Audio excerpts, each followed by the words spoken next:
welcome to SVG-TV's news for Friday, April 28th, 2023. I'm Triska Campbell with the details.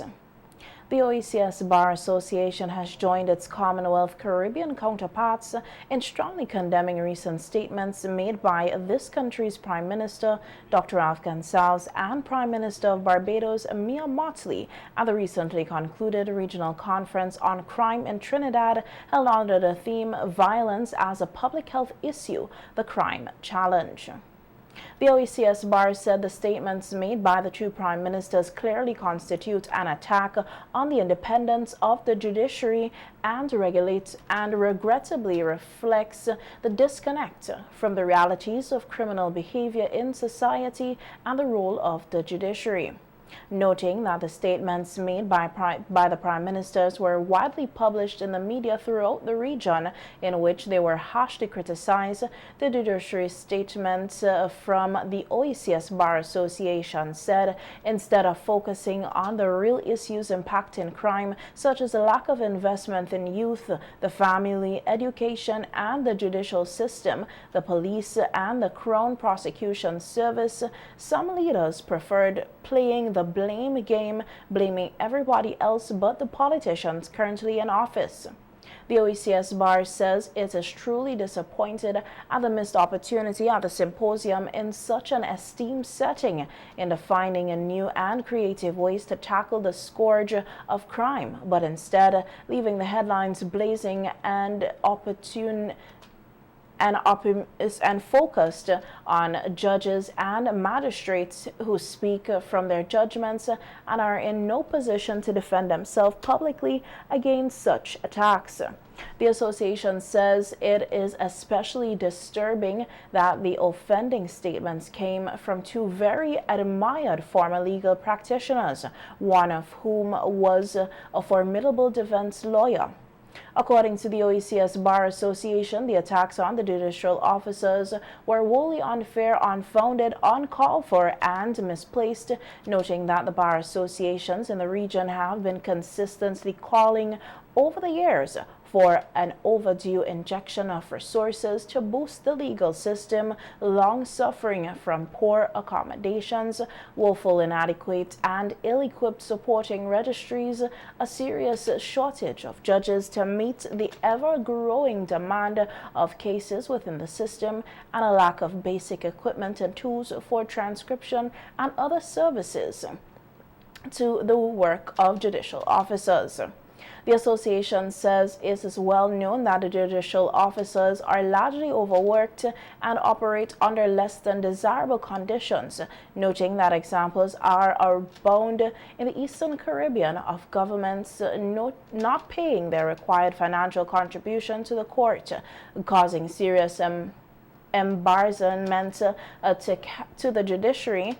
The association further states that the growing backlogs of cases in the High Court and Court of Appeal seriously impacting the administration of justice are not creations of the judiciary but stem largely from an under-resourced judicial system.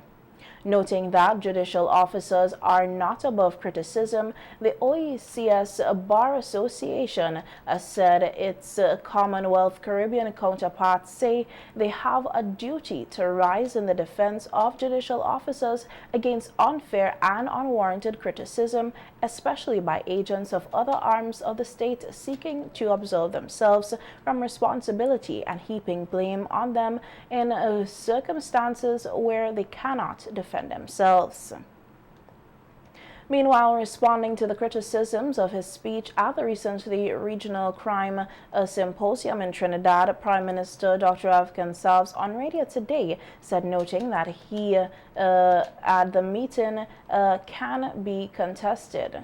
I don't know how intelligent people can sit down and listen to what Mia said and what I said to say that it constituted an attack on the independence of the judiciary. What Mia spoke about giving bail for murder, I spoke about that too, where some judges giving bail for murder, and in circumstances where right-thinking people are saying that, well, how is this happening? Of course, we have a law here which restricts giving bail for murder after the PI has been held.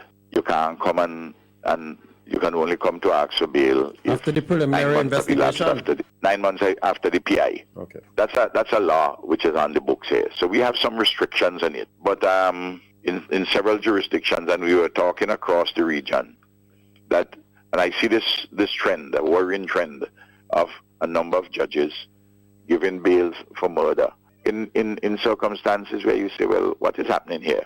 Then it is a fact that a number of judges across the region, we weren't just talking about St. Vincent and the Grenadines or the OECS, across the region, that there are some judges which allow some lawyers to want to take control of the court and a whole set of adjournments. Sometimes the lawyer has too many cases. Sometimes it's a matter that the lawyers paid part of the money and he ain't get all his pay yet, and he used some reason so that he could get an adjournment. Now, everything which we have said there is factual. Then the OECS Bar Association went off on some red herrings about the independence of the judiciary. Nobody is attacking the independence of the judiciary. In fact, both Mia and myself, and I very much so, reaffirmed our commitment to the independence of the judiciary. Prime Minister Gensov said what he spoke at the symposium about the root causes of crime and proximate causes of crime is the truth. He also made it clear that he was not attacking women in his statements on why men get involved in crime. I spoke things which some persons, including lawyers, don't want to hear, and some other persons don't want to hear, including some opposition parties, including our own the opposition in St. Vincent and the Grenadines. I spoke truths which are uncomfortable. I spoke about root causes of crime and proximate causes of crime, and gave an analysis. Now, if you don't take all what I say and you want to cherry pick about something and take it out of context, you can go ahead and do that. And I spoke about a range of causes of crimes, root causes and proximate causes, including areas in which the governments themselves may be deficient. But they don't want to hear that. Like, and somebody I understand took issue with somebody who lectures at the university in Trinidad, that I mustn't blame women for people going to crime. I didn't blame women. I said that there are some persons who rob, steal, and murder to support women, some women who are high maintenance. And everybody in this knows that to be a fact. That's not an attack on women. I got two daughters. I wouldn't attack them. And St. Vincent and the Grenadines on April 12th officially established diplomatic relations with the Republic of Sierra Leone. A joint communique signing the establishment of this relationship was signed by the government of St. Vincent and the Grenadines, representative by Ambassador Extraordinary and Permanent Representative of SVG to the United Nations, Her Excellency Rhoda King, and the government of the Republic of Sierra Leone, represented by Ambassador Extraordinary and Permanent Representative of the Republic of Sierra Leone to the United Nations, His Excellency Alja Fandi Tura. Diplomatic relations between both countries is guided by the terms of the Vienna Convention on Diplomatic Relations of April 18, 1961, the Vienna Convention on Consular Relations of April 24, 1963, and the Charter of the United Nations. A news release from the Ministry of Foreign Affairs and Foreign Trade said the establishment of relations holds significance as Sierra Leone celebrated its 62nd anniversary of independence on Thursday, April 27, 2023. Ambassador Extraordinary and Plenipotentiary of the Republic of Peru, His Excellency David Malanga, presented his credentials to SVG's Governor General, Her Excellency Dame Susan Duggan, at Government House today. Ambassador Malanga also met with Prime Minister Dr. Afghan Savs of Foreign Affairs and Foreign Trade, Kisa Peters, as well as Speaker of the House of Assembly Rochelle Ford, and other high-level officials during his visit here. The government of St. Vincent and the Grenadines and the Republic of Peru established diplomatic ties on May 5, 1986, and have enjoyed fruitful relations over the years.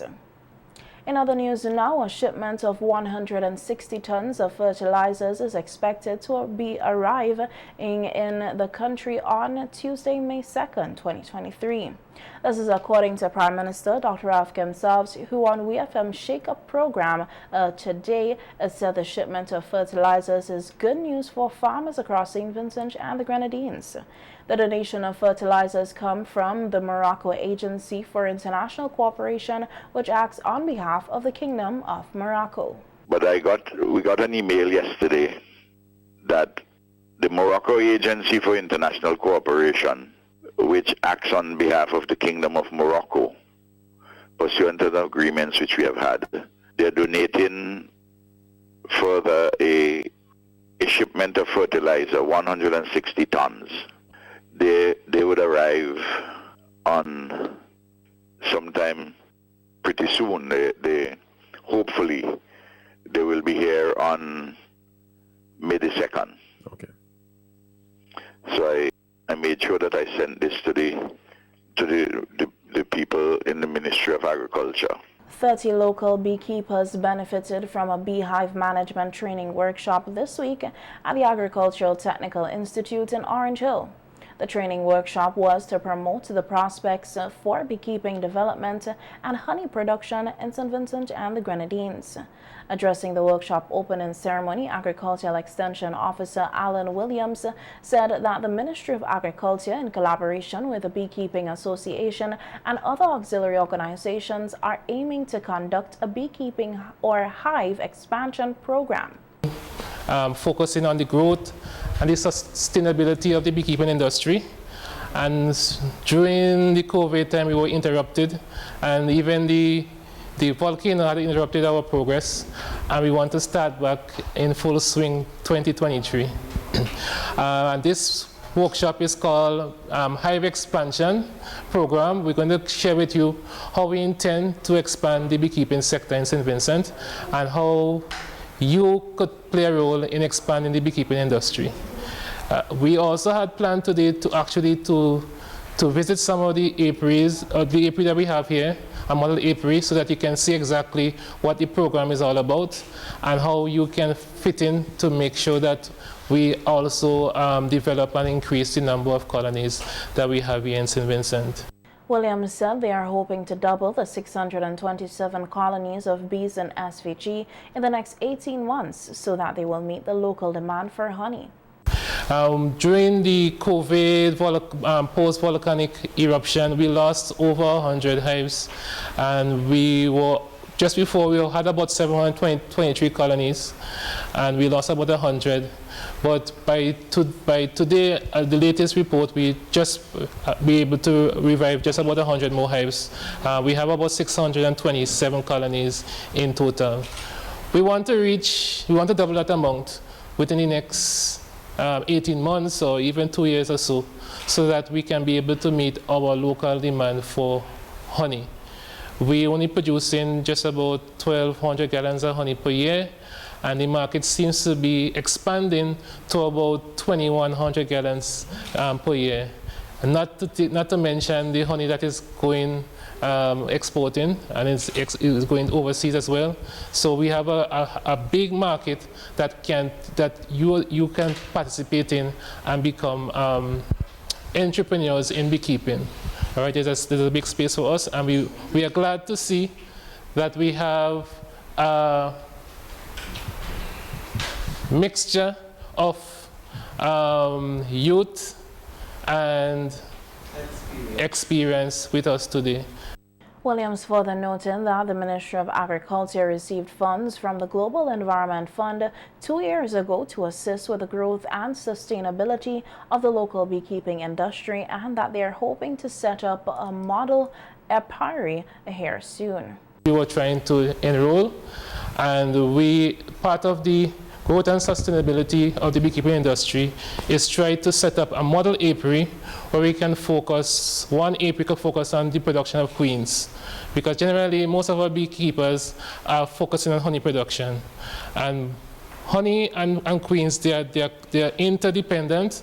So if you are producing honey, you won't have the time or the resources to do both at one time. So we had make a pitch for the donors that we need about 2 apiaries designated for queen rearing production, so that we can service farmers who want to go into honey production. So what we are doing, we are producing. We have accumulated hives from farmers within locally within St. Vincent and Grenadines. That was a difficult time to get hives from persons after the volcano. It was a really difficult time to get hives, but we tried our best, and we want to say thanks for the beekeepers who are actually satisfied to provide colonies so that we can set up a model apiary so we can meet this objective.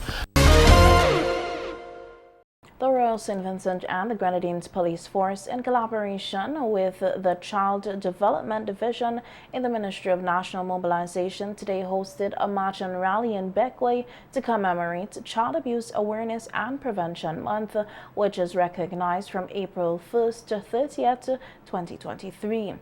Delivering remarks at the rally, Constable of Police Elroy Kwame, who is attached to the Sexual Offences Unit of the RSVG Police Force, said child abuse may appear in several forms, including emotionally and psychologically. So some may ask, what is child abuse? Child abuse is not just the physical violence directed at a child. It is any form of maltreatment by an adult towards a child, which may threaten their life and their well-being. This may include neglect. The child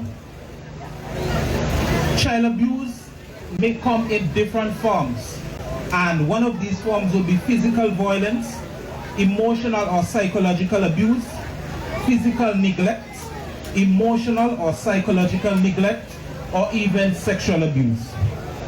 The Sexual Offences Unit, established on November 6, 2018, works assiduously in preventing and investigating all forms of sexual and physical abuse against children and adults through awareness programs, swift response and interventions to reports that are made to the unit. Child Protection Officer Camille McIntosh highlighted several tips that parents and guardians can follow, noting that it is important to engage in open communication with children. How do parents, guardians and caretakers, how do we treat the children well? By being positive parents, showing your love and kindness and caring for children and protecting them. You're guiding your children, encouraging them, teaching them basic values, being sensitive to any changes in your children's behavior and attitude. Encourage open communication and learning how to be an active listener. They may not always say it, but you must be able to recognize when something is wrong with your child. Investing in their education. Show that you are interested by making adequate preparations, making sure that they have the right uniforms, the books, everything that they need to go to school, sending them regularly and checking in at the school periodically about their progress. Supervising your children. Don't leave them unattended for long periods. Don't expect that the older siblings are equipped to take care of the younger children. Make sure that you know where they are and who they are spending their time with. Examine your behavior as a parent. Abuse is not just physical. Both words and actions, they can inflict deep and lasting wounds. Facilitator of the Adult and Continuing Education Program, Javon Bino, said parents need to familiarize themselves with alternative, effective parenting strategies rather than physical abuse. Physical abusive parents believe that they are the doctors of parenting, and killing the child with blows is the best strategy in the book. It is not. Physical abuse parents like to use phrases like, "It's my child. I bring him in the wall. Nobody tell me nothing. These are signs of immature parenting. Parents, guardians, adults, we need to familiarize ourselves with more effective parenting strategies. Read. I say again, read. The amount of time spent on the devices, you can use your power to educate yourself. You don't have to hit too hard. Emotional abuse is one of the most widespread forms of child abuse. Sometimes it happens so casually, it has almost become second nature. The first thing that comes to your mind is not what you must always say. Think, reflect, and consider what you are saying to your child. Here's a snippet of some of today's events. Angels cry. Why must mothers say goodbye every time children die? The angels cry. Stop the hurt and stop the pain. Never any gain. Just a nation shame. A laughable blame game. Only headstones remain. Why must mothers say goodbye every time children die? The angels cry. Brothers and sisters ripped from fathers and mothers. Empty chairs and empty beds. Fill empty homes hung by threads. Now let them take advantage of you. Na na na na, yeah. Nanga wanna school ya. Don't follow nobody. 'Cause that man there party of sexy could be twice your daddy. No time of flight crater. Plus your mama don't have it. Please me I beg and I make them come mess up your body. And you dirty man, you dirty man. Leave the people picking them alone. You dirty man, you know it's wrong. Leave the people picking them alone. 33-year-old Jamal Benji has been charged with causing murder of Dave Sutton of New Chapman's, Georgetown by unlawful act. Benji, who appeared in court at Calicut today and was not required to plead to the inattainable offense, was also charged that on April 25th at Langley Park, he had in his possession one Black Taurus 9mm pistol, serial number ACD 782325, without a license issued under the Firearms Act. The matters were transferred to the Serious Offences Court. Benji was remanded into custody and will reappear at the Serious Offences Court on Tuesday, May 2nd, 2023. According to earlier reports, on Tuesday, April 25th, Dave Sutton, a 48-year-old farmer, was shot in the head and other parts of his body and died on the spot in Langley Park. Benji, who is the alleged shooter, was taken into custody and has been assisting police with their investigation. Local businessman Ricardo Botswin of Saw Life Inc. is one of two green entrepreneurs as awarded interest-free loans under the Eastern Caribbean Greenpreneur Accelerator Program. Botswin's business is 100% solar service company that provides installation, financing, and monitoring of all solar PV products. The other winner is St. Lucian Wayne Neely with Greening the Caribbean, an environmental management business that provides waste management and recycling services. The Eastern Caribbean Green Entrepreneurship Initiative is delighted to support these innovative and inspiring entrepreneurs who are showing that it is possible to rebuild profitable businesses while also advancing the environmental sustainability. The Initiative Accelerators program targets high-potential green entrepreneurs in their growth stage. It provides access to capital of up to $50,000 in interest rate-free loans, investment opportunities, and continued learning, which helps scale these businesses to maximize profitability and impact.